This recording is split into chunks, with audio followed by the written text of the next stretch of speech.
ఎందుకంటే కానీ పొద్దున ఒంగోలులో పుట్టినా అన్నాడు, నెల్లూరులో పుట్టినా అన్నాడు, కర్నూలులో పుట్టినా అన్నాడు. అది మీరు అడగాల్సింది మమ్మల్నిగా, ఆయన అడగాలి, ఏం సార్ ఇన్ని చోట్ల పుట్టినావు నువ్వు అని. అది అయిపోయిన తర్వాత ఏమన్నాడు, నేను మా నాయన అసలు మా ఇంట్లో హారతి ఇస్తే సిగరెట్ వెలిగించుకుంటామని ఆయన్నే అన్నాడు. పొద్దున్న లేస్తే మా ఇల్లంతా రామనామమే ఉంటుంది అన్నాడు. మిస్టర్ సిద్ధార్థ రెడ్డి, నా పేరు మల్లికార్జున నాయకర్ అలియాస్ మల్లప్ప ఫ్రమ్ ఆదోని, ఉమ్మడి కర్నూలు జిల్లాలో ఆదోని నియోజకవర్గానికి చెందినటువంటి జనసేన పార్టీ ఇన్ఛార్జి. నేను మిమ్మల్ని గత 5 ఏళ్ల నుంచి గమనిస్తున్నా. అంతకుముందు వాట్ వాజ్ బైరెడ్డి సిద్ధార్థ రెడ్డి అనేది ప్రజలకంతా తెలుసు. After the formation of YCP government మీరు లైమ్ లైట్ లోకి వచ్చారు. ఆ లైమ్ లైట్ లోకి రావడానికి ప్రధాన కారకుడు ఐ డ్రీమ్ నాగరాజ్ గారు. ఎందుకంటే నేను అన్నిటినీ బాగా క్షుణ్ణంగా గమనిస్తూ ఉంటా. సో ఈరోజు మీరు సోషల్ మీడియాలో ఇచ్చినటువంటి ఇంటర్వ్యూలతో హైలైట్ అయిపోయి ఏదో గడ్డం బాగుంది, ఏదో పర్సనాలిటీ బాగుంది, చూడ్డానికి హ్యాండ్సమ్ గా ఉంటాడని చెప్పి కొంతమంది మీ వీడియోలని లైక్ చేసి ఉండొచ్చు. ఏదో అధికారంలో ఉన్నారు కాబట్టి మీరు ఏదో చేసేస్తారనే నమ్మకంతో మిమ్మల్ని ఫాలో అయి ఉండొచ్చు. సో ఇవన్నీ నేను గమనించినటువంటి విషయాలు. కానీ ఈరోజు అధికారం కోల్పోయిన తర్వాత మీరు మాట్లాడుతుండే మాటలేంటి? పవన్ కళ్యాణ్ గారు ఎక్కడ కనపడట్లేదా? మిస్టర్ బైరెడ్డి సిద్ధార్థ రెడ్డి, మీరు ఒక్కసారి గిరిజన ప్రాంతాలకు వెళ్లి, ఎన్డీఏ ప్రభుత్వం వచ్చిన తర్వాత ఈ 15 నెలలుగా మారుమూల గిరిజన ప్రాంతాలకు వెళ్లి ఇక్కడ అద్దం లాంటి రోడ్లను, రహదారులను మీ ప్రాంతంలో ఎవరు నిర్మించారో అని అడగండి. అప్పుడు వాళ్ళు చెప్తారు పవన్ కళ్యాణ్ గారు అని. బైరెడ్డి సిద్ధార్థ రెడ్డి గారు పవన్ కళ్యాణ్ గారి మీద అక్కసుతో, అంటే వైసీపీ పార్టీ ఘోర పరాజయానికి కారకుడైనటువంటి నాయకుడు, ఈరోజు వైసీపీ పార్టీ 151 స్థానాల నుంచి 11 స్థానాలకు పరిమితం చేసినటువంటి నాయకుడు, ఈరోజు ఎన్డీఏ అలయన్స్ ఫామ్ కావడానికి ప్రధాన కారకుడు, వైసీపీని చిత్తుగా ఓడించడానికి వ్యూహాలు రచించినటువంటి నాయకుడు పవన్ కళ్యాణ్ గారి మీద ఈరోజు అక్కసుతో మాట్లాడుతున్నటువంటి మాటలు మనమందరం వింటున్నాం. మిస్టర్ సిద్ధార్థ రెడ్డి, నా పేరు మల్లికార్జున నాయకర్ అలియాస్ మల్లప్ప ఫ్రమ్ ఆదోని, ఉమ్మడి కర్నూలు జిల్లాలో ఆదోని నియోజకవర్గానికి చెందినటువంటి జనసేన పార్టీ ఇన్ఛార్జి. నేను మిమ్మల్ని గత 5 ఏళ్ల నుంచి గమనిస్తున్నా. అంతకుముందు వాట్ వాజ్ బైరెడ్డి సిద్ధార్థ రెడ్డి అనేది ప్రజలకంతా తెలుసు. After the formation of YCP government మీరు లైమ్ లైట్ లోకి వచ్చారు. ఆ లైమ్ లైట్ లోకి రావడానికి ప్రధాన కారకుడు ఐ డ్రీమ్ నాగరాజ్ గారు. ఎందుకంటే నేను అన్నిటినీ బాగా క్షుణ్ణంగా గమనిస్తూ ఉంటా. సో ఈరోజు మీరు సోషల్ మీడియాలో ఇచ్చినటువంటి ఇంటర్వ్యూలతో హైలైట్ అయిపోయి ఏదో గడ్డం బాగుంది, ఏదో పర్సనాలిటీ బాగుంది, చూడ్డానికి హ్యాండ్సమ్ గా ఉంటాడని చెప్పి కొంతమంది మీ వీడియోలని లైక్ చేసి ఉండొచ్చు. ఏదో అధికారంలో ఉన్నారు కాబట్టి మీరు ఏదో చేసేస్తారనే నమ్మకంతో మిమ్మల్ని ఫాలో అయి ఉండొచ్చు. సో ఇవన్నీ నేను గమనించినటువంటి విషయాలు. కానీ ఈరోజు అధికారం కోల్పోయిన తర్వాత మీరు మాట్లాడుతుండే మాటలేంటి? పవన్ కళ్యాణ్ గారు ఎక్కడ కనపడట్లేదా? మిస్టర్ బైరెడ్డి సిద్ధార్థ రెడ్డి, మీరు ఒక్కసారి గిరిజన ప్రాంతాలకు వెళ్లి, ఎన్డీఏ ప్రభుత్వం వచ్చిన తర్వాత ఈ 15 నెలలుగా మారుమూల గిరిజన ప్రాంతాలకు వెళ్లి ఇక్కడ అద్దం లాంటి రోడ్లను, రహదారులను మీ ప్రాంతంలో ఎవరు నిర్మించారో అని అడగండి. అప్పుడు వాళ్ళు చెప్తారు పవన్ కళ్యాణ్ గారు అని. అసలు ఎలక్ట్రిసిటీ లైన్లు లేనటువంటి ఊర్లకు కూడా ఎలక్ట్రిసిటీ లైన్లు వేపించి ఈరోజు చీకటిమయమైనటువంటి పల్లెల్లో కూడా వెలుగును నింపినటువంటి నాయకుడు ఎవరు అని అడగండి. పవన్ కళ్యాణ్ గారి పేరు వినిపిస్తుంది. అలాగే 13,000 పైచిలకు గ్రామాలకు వెళ్లి, పంచాయతీలకు వెళ్లి, అయ్యా ఇంతకుముందు ఎప్పుడైనా ఒకే రోజు మీరు మీ పంచాయతీ పరిధిలో మీ గ్రామాల్లో గ్రామ సభలు నిర్వహించుకొని మీ యొక్క గ్రామ అభివృద్ధికి నిర్ణయాలు తీసుకునే విధంగా ఎవరయ్యా మీకు ఈ అవకాశం ఇచ్చింది అని అంటే ఆ 13,000 పైచిలుకు గ్రామాల్లో వినపడేటువంటి పేరు పవన్ కళ్యాణ్ గారు. అలాగే మీ ఊర్లలో పర్యావరణ పరిరక్షణ కోసం గతంలో ఏ మంత్రులైనా పనిచేశారా? ఇప్పుడు పర్యావరణ పరిరక్షణ కోసం గ్రామాల్లో మొక్కలు నాటుతుండేది ఎవరు? గ్రామాల్లో ఉద్యానవనాల్ని నిర్మిస్తుండేది ఎవరు అని అడగండి. అప్పుడు ప్రజలు చెప్తారు పవన్ కళ్యాణ్ గారు అని. సో మీరు ఇలాంటివి ఎన్నో విషయాలు, పవన్ కళ్యాణ్ గారు పంచాయతీరాజ్ శాఖకి వన్నె తెచ్చినటువంటి గొప్ప నాయకుడు. గతంలో వైసీపీ ప్రభుత్వంలో నాకు తెలిసి శాఖలు నిర్వర్తించే మంత్రులకు కూడా వారి శాఖల పేర్లు తెలీదు. ఇంకా ప్రజలకంటారా ఏ శాఖ మంత్రి ఎవరనేది తెలీదు. ఎందుకంటే మంత్రిత్వ శాఖలలో తీసుకున్నటువంటి వ్యక్తులు గతంలో చంద్రబాబు నాయుడు గారిని, పవన్ కళ్యాణ్ గారిని ద్వేషించడానికి, ప్రెస్ మీట్లు పెట్టడానికి తప్పితే శాఖ మీద ఎటువంటి పట్టు సాధించింది లేదు. ఆ యొక్క శాఖ ద్వారా ప్రజలకు మంచి చేసింది లేదు. ముఖ్యంగా మాట్లాడుకోవాల్సి వస్తే మీ గురించే మాట్లాడుకుందాం. శాప్ చైర్మన్ గా, sports authority of Andhra Pradesh chairman గా ఉన్నటువంటి మీరు ఎన్ని స్టేడియాలను నిర్మించారు? క్రీడా రంగాన్ని ఎంత అభివృద్ధి చేయగలిగారు చెప్పండి ఒక్కసారి. ఉమ్మడి కర్నూలు జిల్లాలో మీరు శాప్ చైర్మన్ గా ఉన్నప్పుడు, మిగతా జిల్లాలు వదిలేసేయండి, మీరు పుట్టినటువంటి జిల్లా, మీ నేల, ఆ కర్నూలు జిల్లా రుణం తీర్చుకోవడానికి మీరు గతంలో ఏదైనా క్రీడా రంగానికి సంబంధించినటువంటి అభివృద్ధి కార్యక్రమాలు ఏదైనా చేశారా? లేదే. మళ్ళీ గతంలో నేను మిమ్మల్ని బాగా అబ్జర్వ్ చేస్తున్నా, ఏదో రావడం, ఏదో 4 మాటలు, మీ భాష, మీ యాస, మీ స్టైల్ బాగుంటుంది కాబట్టి 4 మాటలు ఏదో మాట్లాడి వెళ్ళిపోవడం. గతంలో చూశాను నేను మిమ్మల్ని.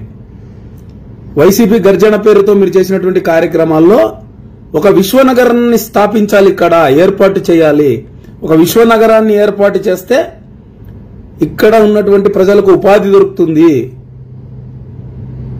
ఇక్కడ ఉన్నటువంటి ప్రజలకు వ్యాపారాలు అభివృద్ధి చెందుతాయని చెప్పి ఏదో స్టేజ్ మీద ఊకదంపుడు ఉపన్యాసాలు ఇచ్చారు. ఏదైనా చేయగలిగారా గత 5 ఏళ్లలో? లేదే. ఒక పరిశ్రమైనా తెప్పించగలిగారా? లేదే. మరి మీరు మాట్లాడుతున్నారు పులివెందలలో జనసేన పార్టీ కనపడలేదని చెప్పి. మిస్టర్ సిద్ధార్థ రెడ్డి, గుర్తుపెట్టుకోండి, గాజు గ్లాస్ అంటే సైజు కాదు, సైన్యం, కనిపించని సైన్యం. జనసేన పార్టీ కనిపించుకోకుండా ఈరోజు ప్రజల కోసం పనిచేసి ఈరోజు ప్రజల్ని ఒప్పిస్తేనే మీరు 11కు పడిపోయారు. సో ప్రతి చోట జనసేన పార్టీ ఉంటుంది, ప్రతి చోట పవన్ కళ్యాణ్ గారి ఆశయాలు ఉంటాయి. అదే పులివెందులలో తెలుగుదేశం పార్టీ నాయకులు కనపడ్డారు, బీజేపీ వాళ్ళు కనపడ్డారు, జనసేన కనపడలేదని అన్నారే.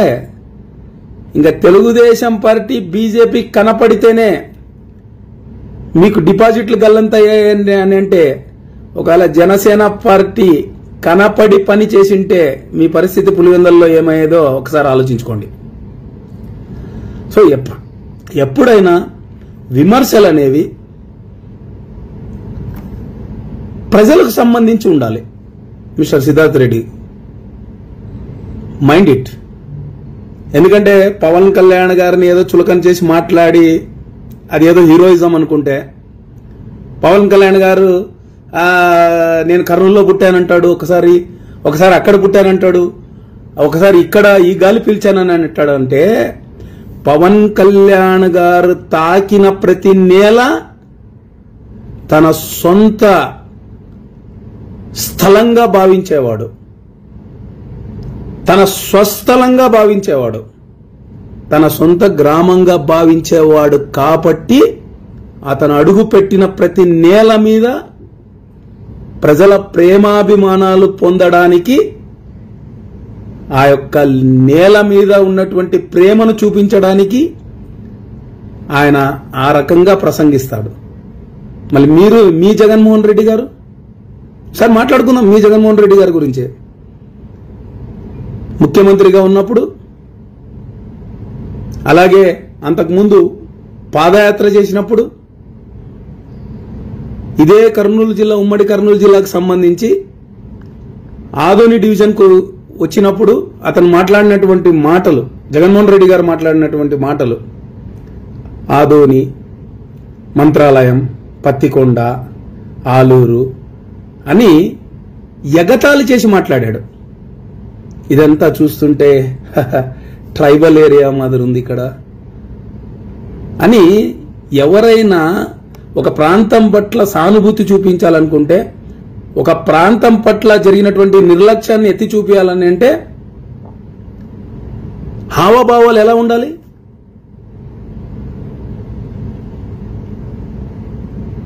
సో మీకున్నటువంటి చిత్తశుద్ధి ఏంటనేది ప్రజలకందరికీ తెలుసు. అలాగే మీరు పవన్ కళ్యాణ్ గారి గురించి మాట్లాడుతున్నారు. నేను ఒక విషయం చెప్తున్నా.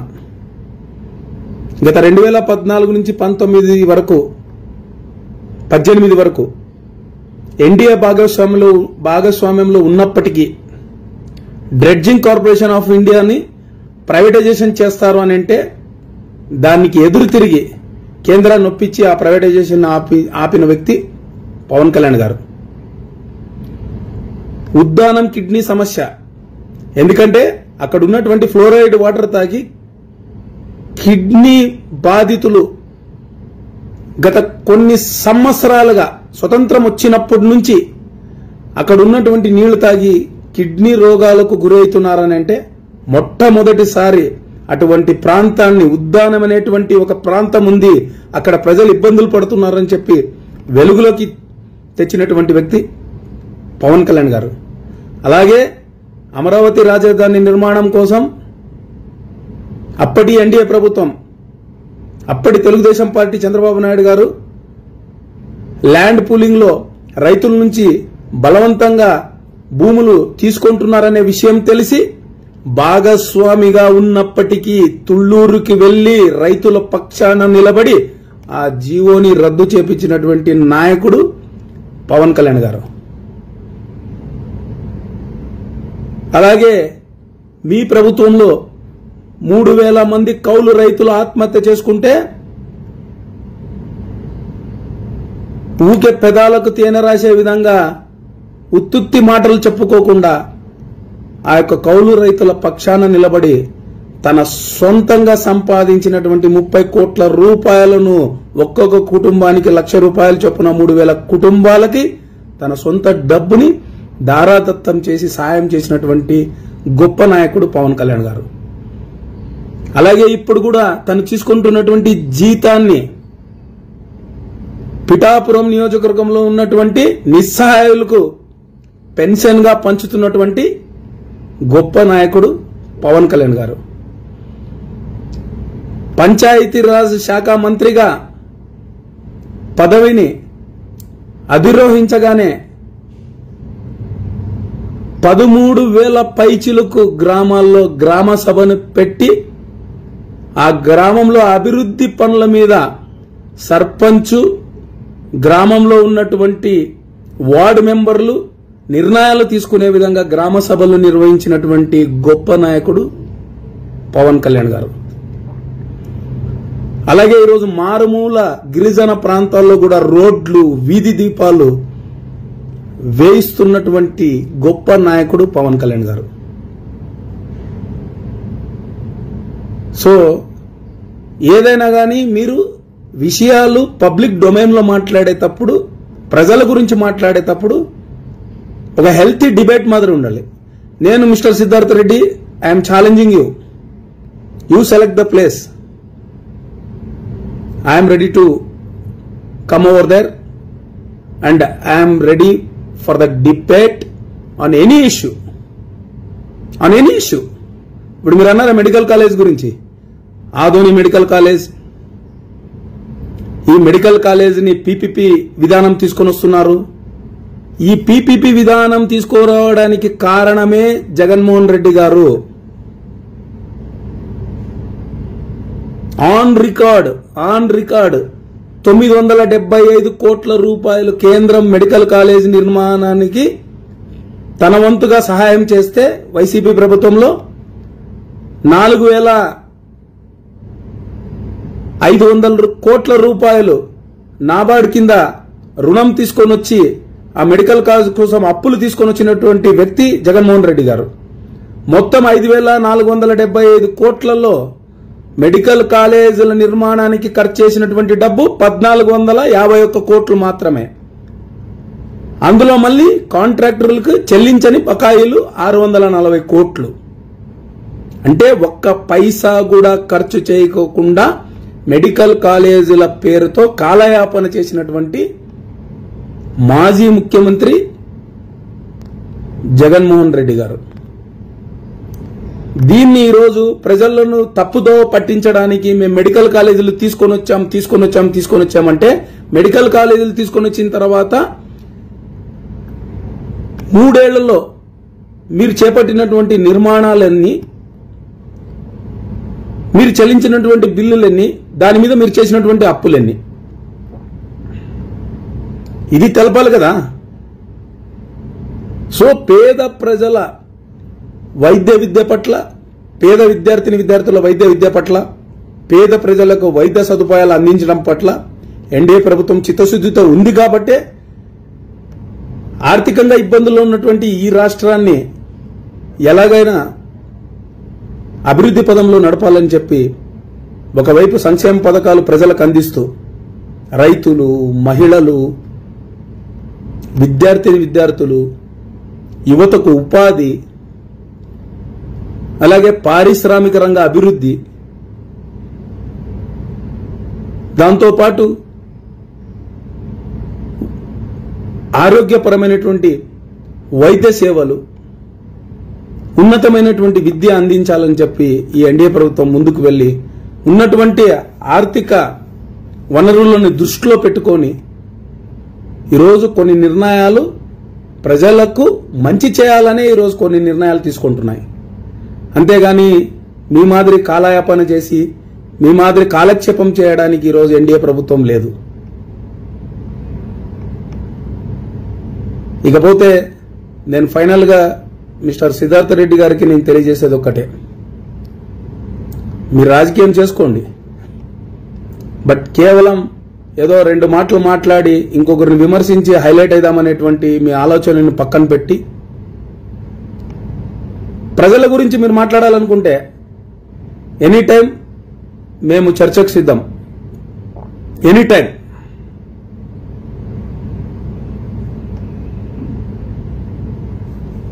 సో పవన్ కళ్యాణ్ గారి గురించి ఏదో మాట్లాడితే మీ వైసీపీ కార్యకర్తలు సంతోషపడతారు, షబాష్ కొడతారు అనేటువంటి మీ ఆలోచనకు కేవలం వైసీపీ మద్దతుదారులు మాత్రమే మీకు సపోర్ట్ చేయొచ్చు కానీ ప్రజలు ఎప్పుడు హర్షించరు. ఏదైనా కానీ ఇప్పటికే వైసీపీ వారు ఇలాంటి మాటలు మాట్లాడే ఈరోజు ఏ స్థాయికి పడిపోయారో అది మీరు గమనించాలి. ఇకపోతే మాట ఎత్తితే మాట్లాడే మాట జగన్మోహన్ రెడ్డి గారికి ప్రతిపక్ష హోదా ఇవ్వండి అని చెప్పి. అయ్యా బాబు, ప్రతిపక్ష హోదా ఇవ్వండి అని చెప్పి మీరు అడగాల్సింది చంద్రబాబు నాయుడు గారినో, పవన్ కళ్యాణ్ గారినో, మోదీ గారినో కాదు. ప్రతిపక్ష హోదా ఎందుకు ఇవ్వలేదని ప్రజలను అడగండి. ఆ నిర్ణయం, ఆ యొక్క తీర్పు ప్రజలది. అంటే మీ తీరు ఎలా ఉందంటే, మేము ఏదైనా ఆట ఆడితే మేము తప్పకుండా గెలుస్తామంటేనే ఆటలో పాల్గొంటాం, లేకుంటే ఆ ఆటలో పాల్గొనము అన్నట్టుంది మీ యొక్క ఆలోచన. ఇంకొక విషయం, ఆటలో మీ గెలుపే ఓటములు అనేది మీ సామర్థ్యాన్ని పట్టి కాదు, ప్రత్యర్థి సామర్థ్యాన్ని పట్టి మీ గెలుపోటములు ఉంటాయి. అది మీరు గుర్తుపెట్టుకోవాలి. ఆట ఆడితే కదా తెలిసేది ఎవరు గెలుస్తారు ఎవరు ఓడతారు అనేది. సో మీరు ఏది చర్చించాలనుకున్నా కూడా అసెంబ్లీలోకి వచ్చి మీ 11 మంది ఎమ్మెల్యేలని ఫస్ట్ చర్చించమని చెప్పండి. అసెంబ్లీ అనేది ఒక పవిత్రమైనటువంటి దేవాలయం. అది అక్కడ మాట్లాడే ప్రతి మాట ఆన్ రికార్డెడ్గా ఉంటుంది. అక్కడికి వచ్చి చర్చించమని చెప్పండి. లేకుంటే ఆ 11 మంది ఎమ్మెల్యేలని జీతాలు తీసుకోవద్దని చెప్పండి. మీరు ప్రజల పట్ల ఈరోజు అసెంబ్లీలో గళమెత్తుతారని చెప్పి మీకు జీతాలు ఇస్తుండేది ఎమ్మెల్యేలకు. సో అటువంటిది నేను అసెంబ్లీకే వెళ్ళను అని అంటే మళ్ళీ జీతం కూడా తీసుకోకూడదు కదా, తిరస్కరించాలి కదా. లేకపోతే పవన్ కళ్యాణ్ గారి మాదిరి జీతాన్ని ప్రజలకు దారాదత్తం చేయాలి కదా, ప్రజలకు ఏదైనా సాయం చేయవచ్చు కదా. ఇప్పుడు చంద్రబాబు నాయుడు గారు 23 సీట్లకు పరిమితమైనా కూడా ఆయన ధైర్యంగా అసెంబ్లీకి వచ్చారు. ప్రజల తరపున నిలబడ్డాడు. అవమానాలు ఎదుర్కొన్నా కూడా అలాగే నిబ్బరంగా ప్రజల వైపున గళమెత్తాడు. కానీ అసెంబ్లీని బాయ్కాట్ చేసింది ఎప్పుడు? మీ వైసీపీ వారు అతి ప్రవర్తన వల్ల, అతి వాగుడు వల్ల అసెంబ్లీలో చివరకు ప్రతిపక్ష నాయకుని వ్యక్తిగత విషయాలు తీసుకుని కుటుంబాన్ని కూడా అవమానపరిచే విధంగా మాటలు మాట్లాడి రాక్షసానందం పొందినటువంటి మీ ఎమ్మెల్యేలు, మీ మంత్రుల తీరు నచ్చక ఆయన బాధతో ఆ రోజు అసెంబ్లీని బాయ్కాట్ చేసి బయటికి రావడం జరిగింది. ఇక్కడేం జగన్మోహన్ రెడ్డి గారిని అటువంటి మాటలు మాట్లాడే వాళ్ళు ఎవరు లేరు. ఎందుకంటే ఎన్డీఏ అనేది చాలా ప్రిన్సిపల్డ్ పార్టీస్, చాలా పద్ధతిగానే బిహేవ్ చేస్తాయి. ఫస్ట్ జగన్మోహన్ రెడ్డి గారిని, మిగతా 10 మంది ఎమ్మెల్యేలని అసెంబ్లీకి వెళ్ళమని సలహా ఇవ్వండి మిస్టర్ సిద్ధార్థ రెడ్డి. తర్వాత పవన్ కళ్యాణ్ గారి గురించి మాట్లాడుదురు, తర్వాత చంద్రబాబు నాయుడు గారి గురించి మాట్లాడుదురు. మిగతా విషయాలన్నీ తర్వాత మాట్లాడదాం. సో ఏదైనా మాట్లాడితే, అలాగే కాటసాని రాంభూపాల్ రెడ్డి గారు, పవన్ కళ్యాణ్ అనే వాడే ఏంటి సార్, నాకు అర్థం కాలే. మీరు సీనియర్ మోస్ట్ పొలిటీషియన్, మీరు 6 సార్లు గెలిచారనుకుంటా, ఇప్పటికీ 6 సార్లు ప్రాతినిధ్యం వహించారనుకుంటా. భాష పద్ధతిగా ఉండాలి కదా. మేము ఇప్పుడు అప్కమింగ్ పొలిటీషియన్స్, మేము మాలాంటి వాళ్ళకి మీరు ఏం సందేశం ఇస్తున్నారు? ఏకవచనంతో మాట్లాడడం ఏంటి?